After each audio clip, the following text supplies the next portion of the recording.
Okay, everyone. Hello again. Alan Jones, candidate for the North Carolina House of Representatives, District 118 with Haywood, Madison, Yancey counties. Some of you may have been able to be with us. We've had a few technical difficulties here with launching into Facebook or whatever it may be on that end.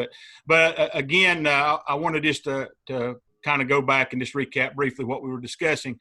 As I said, I'm the candidate for the North Carolina House, and tonight we're having a law enforcement town hall, and I want to take the opportunity not to understand what is needed from our law enforcement as a state legislator, what kind of resource they would need, and just to be an ear and understand, what their needs are, and so that we can, help better serve the community. But before we do that, let's do just some brief introduction. Chief Gaddis had already did his, but we're going to let him go again. So, Shawn, if Chief Gaddis, please just tell us just brief history, how long you've been in law enforcement and how long you've been the chief. Okay, Alan, like I said, good evening. Glad to be here. 28 years in law enforcement, chief of police here at the town of Canton, April 2018. Served with the Haywood County Sheriff's Office. Made my way back here, like we talked there just a few minutes ago, high school classmates, and lucky to be back in my hometown, serving as a police chief, and look forward to our discussion. Good deal. Well, thank you, Shawn. I sorry that they didn't get everyone to experience that original take. It was more like silk cake than it was that one. So you did a great job. But anyway, Sheriff Christopher, if you could just give us just a brief background on yourself for those who don't know it. Hey, real quickly, Alan, thank you for having us on this afternoon. I retired from the Highway Patrol on a Thursday 7.5 years ago and became the sheriff on Saturday. And have been sheriff since. Spent my career throughout the state of North Carolina on the patrol first, and come back here and thoroughly enjoyed being the sheriff here. Well, thank you, guys. So what we'll do is we're going to just have a conversation about different things and how law enforcement and the community can interact. So we all know that unfortunately at times the only interaction we have with law enforcement is when I see blue lights because I've not been paying attention, I'm speeding, or I've been playing my radio too loud and my neighbor calls and you guys have to come knock on the door and say, hey, Al, you need to cut that down. So what things besides enforcing the law, how are you guys in your departments trying to interact more with the communities? Shawn, would you like to go first, or either one? Sure, Alan. Okay. From my department standpoint, I'm really big on community policing. I stress that to my men and women every day. Our community, that's our family, our friends, our neighborhood. That's where we live, we play. I really stress community policing and to make those contacts. When you see a police officer drive through your neighborhood and you get that smile, well, smile is joy. So, they're happy to see us there. And they feel safe and secure, and they're happy to see a police car drive through their neighborhoods. And, and I'm a big advocate of Neighborhood Watch. We do National Night Out every August where the sheriff, local agencies come together and we meet with our community and discuss issues and what we can do. There's always room for improvement, always room for improvement. And, some of our community projects we do, we partner with some of the local churches and do food drives. We take up, we do the community United Way projects with Rotary Club, and take up, I spent Saturday at Ingalls with Rotary Club collecting food for Haywood County schools. So you've got to have that community connection. That's the backbone. You have to have your community support to be successful. I agree with you 100%. And Sheriff Christopher, a lot of folks see you at times out in the community and things. So kind of, I think you mirror some of that. But if you could kind of give us, your take on what you stress with your, deputies within the sheriff's department as well. Well, we always say that we have to know our communities before we need to know our communities. And so it's very important that we are out and about, shaking hands, hugging necks, building relationships. Everything we do is relationship stressed, but simply because if I have a relationship with you before I need to go out and do an enforcement action or go out and see you for some reason, hey, it makes all the difference in the world the way that I'm received, the way that you receive what I've got to say, and it's a huge deal for us, for people to know who we are. So and we want that to be part of what we do.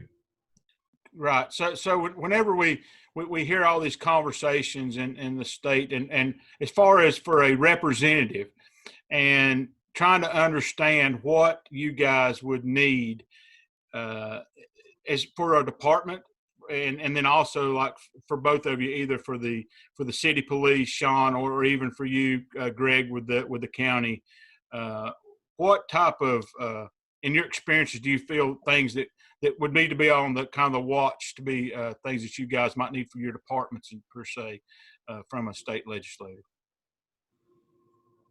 Greg, would you like? Yeah, please, Sheriff Christopher, go ahead and do that.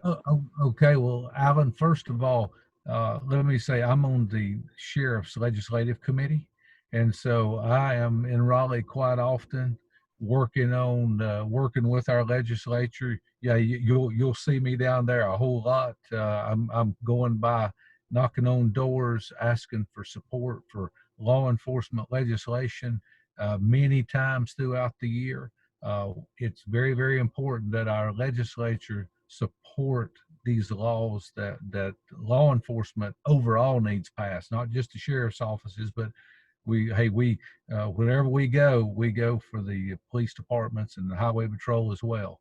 And we need our legislators to hear what we have to say, because it is so important that they understand the connection between law enforcement and safety and security for their communities. And I've been blessed to have some good experiences with our legislature before, and look forward for that to continue. Okay. Well, Shawn, I don't know so much that you've had to experience that yet. You may or may not have. I know you do a lot with your town alderman, the committee you have there, I'm sure, for resources. Yeah. So with that, let's talk a little bit about the best I can recollect, a lot of the benefits that your officers and employees, for lack of a better term, that you guys have under you are state benefits. So when we talk about that, what things that need to be kind of on the forefront that you feel when it comes to your employees, as your officers, that things that we need to be looking at and be mindful for to try to help assist with that? Well, Alan, first of all, these men and women need to know you've got our back. You're listening to us. What we say is important. We have needs here, as everyone does throughout the county, the state. We strive for the compensation piece, where we have funding for our men and women in law enforcement to be competitive and keep people, to retain people and have good, solid men and women here that stay. Also, I will say we have done many projects here, several over the last couple of years through grant funding. So I'm very appreciative of the grant opportunities, the Governor's Crime Commission, Governor's Highway Safety. They've really been good to us, and I'm very appreciative of that. I feel blessed that we've been able to accomplish some things through that. So with that said, just listen to our needs, and I know we can't have all what we ask for, or all of what we need, but just some simple things, to the compensation, the training, the resources, just to know that we got a friendly voice that you're going to fight for us. Okay. Sheriff Christopher, do you have any of those type comments? I assume you have to deal quite a bit with the county, with the commissioners and some of those things, and the state as well, when it comes to the benefit structures and the healthcare and things of that nature that we all have to try to deal with, our pension and retirement funds, whatever it may be, in those things, having adequate to be able to continue to attract the best of the best when it comes to this law enforcement type thing. And you're so accurate, Alan, when it comes to that very thing. People nowadays are looking for benefits as much as they're looking for pay, because a lot of companies and a lot of organizations is cutting benefits, and so it's very important that our county commissioners, as well as our aldermen and our towns, as well as our state, continues to really hold the line and help us so that we can recruit and retain the best employees that we can possibly get, simply because that's what the citizens expect every day that we get out there. They expect the very best out of us. So, and I'm very appreciative of our county commissioners through the years for what they have done to help us with benefits and with pay. You know, I'll hit this pay button real quick, but you know, our guys and girls, they get out here and they work extremely hard, some of them for less than $15 an hour. I don't know many people that's going to run toward gunfire for $15 an hour like some of the people that Shawn and I both have working for us, that have the eye of the tiger. They have a heart bigger than they literally are, and want to serve the public. So anytime that we can support law enforcement, pay these kids and these men and women more, hey, we definitely need to do that. No, I agree. Well, I mean, I've not, had to have the experience that you guys directly dealing with it, but coming out of the paper mill in Canton, a lot of folks that I grew up that were law enforcement in the county, or even Shawn, even in the Canton Police Department, there were a number of those guys who just said, I can do better just by going over here and, having a more comparable wage. So we do understand that the wage pieces are things that are definitely critical.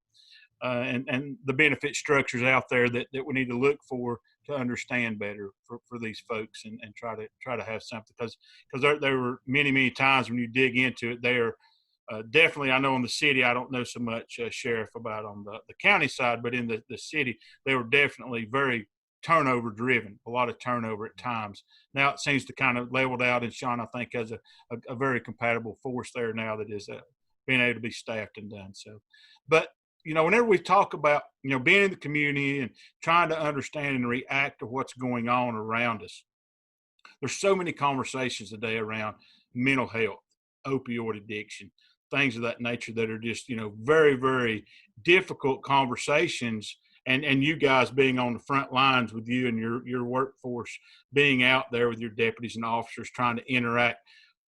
What is your thoughts? And Sheriff Christopher, I'll throw this at you first.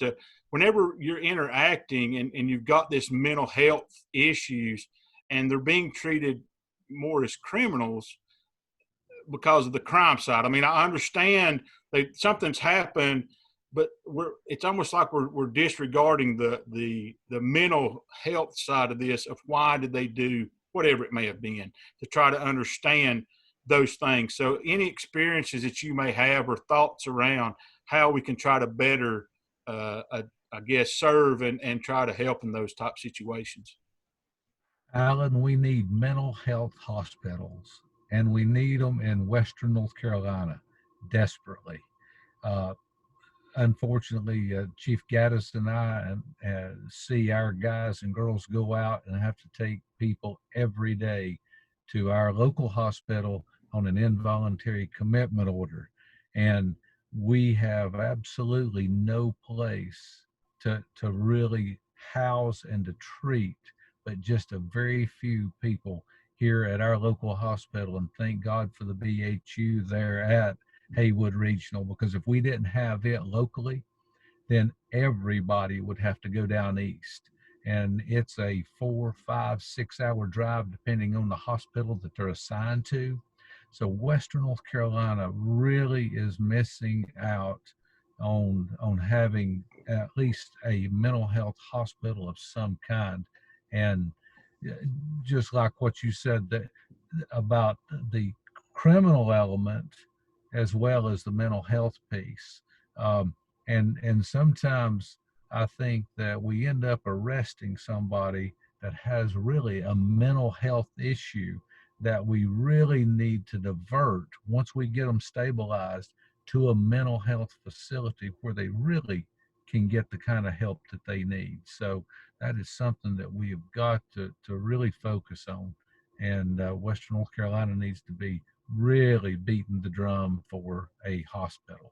Right. And you know, that kind of goes in hand with, you know, the resources here in a rural county as we are within Haywood and Madison and Yancey as well, are both, all three are rural areas. And, you know, whenever we talk about resources and funding for hospitals and for doctors and different things, you know, Medicaid expansion could be something I feel that could really help us in those type situations. I know that's outside of year two's wheelhouse, but those dollars, you know, could come into these communities and these counties and help with those type things. So I hear what you're saying about a mental health facility is something that we desperately can try to look at in the western part of the state, because, you know, it is dollars. It's resources that you guys are having to utilize to go east with anyone that has to do that. And that's time and just resources the county could be using for something different. So I appreciate that comment, because I'd always, you know, felt that we didn't have anything in the western part of the state. And I just didn't realize, you know, what you had to do in those times. I knew we had a few, lack of a better term, beds in Haywood County that could be used, but if those are taken, I just didn't know what you guys did. Now understanding that you have to transport them, that is definitely a cost, I'm sure, that we would like to be able to divert to a different way. But Shawn, you know, in your being in the town, you know, I know the sheriff does a lot of the transporting and housing of prisoners. You necessarily don't have to do that per se, I guess, as often. We're having a small facility. But when you get the call that there's an issue on the mental health side, or I'm sure that's always in your mind whenever you guys react to something, you know, can you kind of just walk me through what your thoughts are around that? Well, the sheriff did a really great job covering that variety of that discussion. But from my point, maybe the funding piece where we could have people, clinicians or mental health trained professionals that can come out into the actual field with us, not in a hospital or an office setting, but the initial first line responders that go with us once we serve the involuntary commitment order and everything is safe and secure. They have that time to come in and meet with those folks. I know they see the attending physician at the emergency room right off, but to have this other structure, this other piece in place where this professional or clinician could come in and sit down and get things rolling immediately on what is going on, you know, and what resources and help they need. And you know, I think that those things sound like, you know, something we definitely need to try to understand, because whenever we talk about, you know, any of the opioid issues, or when we're talking about, you know, mental health, I think that unfortunately we're seeing, well, in the communities where someone is in a drug addiction or addiction state of some sort with whatever type of substance it may be, and then they may either end up with a bad mix of a drug, and then now they're, you know, having these reactions, you know, with you know, mental health from then on, you know, where now they see different things and have issues that need to be addressed by a professional, try to understand, you know, the mental side of what's going on. But one other thing I kind of wanted to talk about was within your currently today, you know, I think the sheriff kind of covered a lot of it about, you know, the mental health side, you know, about whenever it comes with the your actual officers. So today it is, I think what I'm hearing is really, do you have the any type of a structure now to kind of help you, or would this be something that would be an addition that we would need to try to I guess establish for you guys to help you with these mental health? I understand once you get them there, you take, and as Shawn talked about, they're evaluated by a physician, but currently there's nothing based on what I'm hearing that helps you and assists you in that manner right now. Is there anything now, Sheriff, that helps you, or is it just you get them evaluated? There is nothing Okay. whatsoever. We don't have anything, no resources until that we actually have them at the hospital. Okay. Well, and that's critical for people to understand. I think, I know that we're looking at the three of us, but here we've got a lot of people, watching with this Facebook to understand that, the situation that you're in. A lot of it is, after facts and things and trying to understand better. So, uh, Mhm. so I guess the kind of we had a couple of questions that kind of came through. I'm trying to, excuse me for not looking at you. I'm trying to understand. We had a question that came in that said, I'm against defunding law enforcement, but I realize a lot of things need to be changed within departments across the country. What do you think needs to be done here in our county and town to foster more understanding between law enforcement and the general public? Sheriff Christopher, will let you go first on that one. Hey, I would say maybe more community meetings, more information given out. Uh, I met a couple of, in fact, Chief Gaddis and I both were at an NAACP picnic a couple weeks ago, and we got to hear some of their concerns, and they got to ask us questions, and we got to express from a law enforcement perspective, to get to answer their questions that way. I thoroughly enjoyed that meeting simply because I was getting to engage with people that live right there in Haywood County that we serve on a daily basis. And so I'm really big about community meetings and community input, and I don't mind to travel wherever we need to have those kind of conversations, because a lot of times we need to get in the weeds and just go ahead and let people ask us whatever's really on their heart and their mind. And I don't mind to answer that, and I know the chief don't either. So, hey, like I said, we had a great time a couple of Sundays ago out there with that particular group, because Right. they talk to us and ask us questions from their heart. Well, as you indicate, I mean, I think, the more involvement we have within our communities, trying to understand. I know everybody has busy schedules and lives and things that are important to them, not important to them, and then everybody goes prioritizing what's there. But I think it's the commitment of being accessible and being there and doing what you can when you can, and so we commend you for that. Shawn, you have anything you want to add on that? No, hey, the sheriff, he covered that.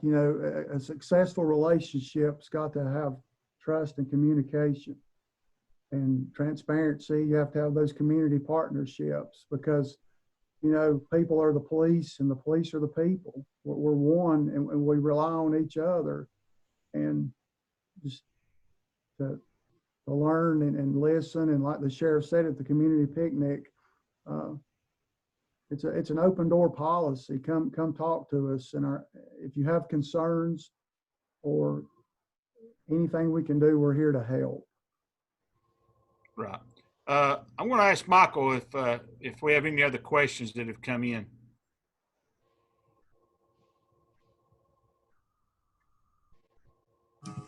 Yeah.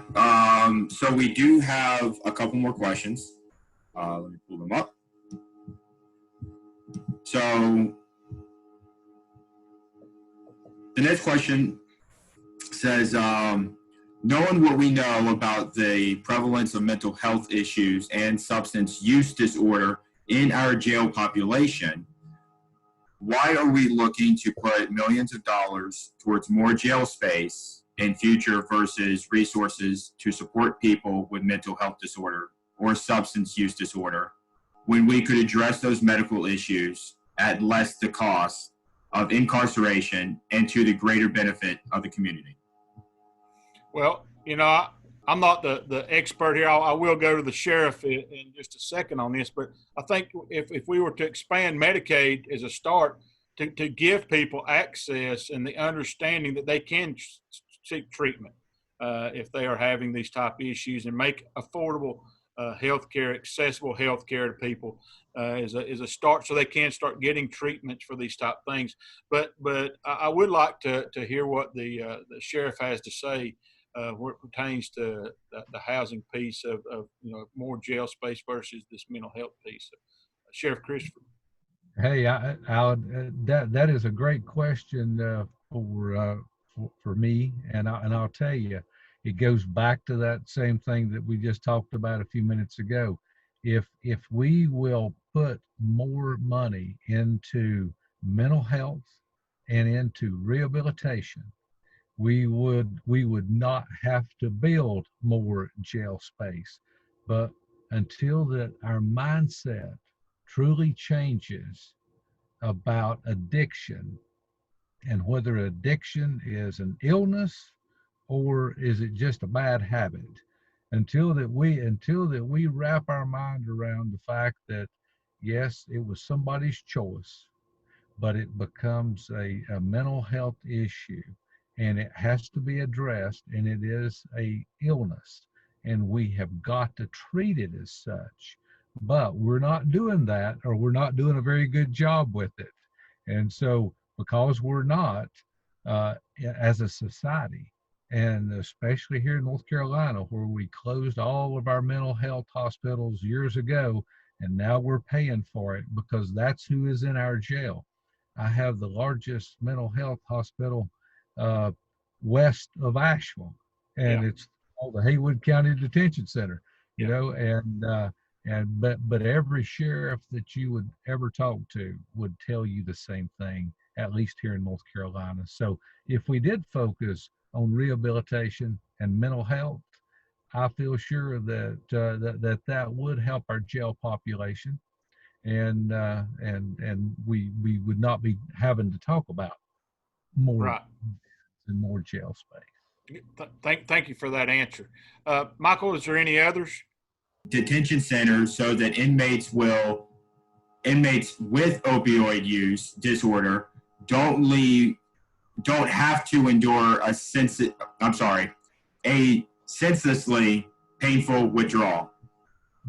Well, I unfortunately I know nothing about that. I will let the sheriff and Shawn, I hate to keep you out again, but we'll let the sheriff, since he's housing the prisoners. Go ahead, Sheriff. Right. Whenever I first heard about MAT treatments inside our jails, I thought that was such a great idea. And I got on board and we started learning about it, but we also started doing a lot of research by talking to other sheriffs and other detention centers throughout our state and in other states that actually do MAT with inmates. And we have learned a great deal, and that is that it's expensive. We need someone who will come into our facility, and it's going to have to be a nurse, and it's going to have to be at least an RN, and they are the ones who have to prescribe this medication. And then not only do you have to, it's not just give somebody a pill each day.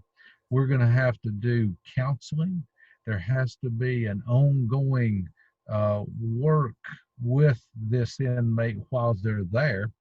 But one of the biggest things is the fact that my question to people who ask me this is, who's going to pay for the MAT once they leave the jail? So we get them started, and we are working through this counseling with them. We're helping them mentally as well as physically with their illness. But once they walk out of the jail, unfortunately, 9 out of every 10 people that are in our facility don't have a job, and they don't have any kind of health insurance. So if you don't have health insurance and you don't have a job, you are not going to be able to purchase your medication. So you're going to end up right back in the same situation that you're in. What I'm looking for is a true support group that will come and walk alongside these inmates, not only while that they're in our facility, but more importantly, once they get out. Because, it's easy to be clean inside, because hey, you're being housed and you're getting 3 meals a day, and you have to be in our facility. You know, you're not going to get the bad stuff that got you there to begin with. It's when you get back out with your friends that help get you into that facility to begin with, that we have to deal with them on the outside again. So we have to have a program in place, and it takes lots of people and a lot of money and some huge effort. We're working with VI right now on trying to lay the groundwork for a grant to actually make this happen. But there's just a whole lot more to it than most people realize, because we hear, you know, hey, it's time to get medically assisted treatment in your facility now. And I couldn't agree with anybody more, but we have to do it the right way.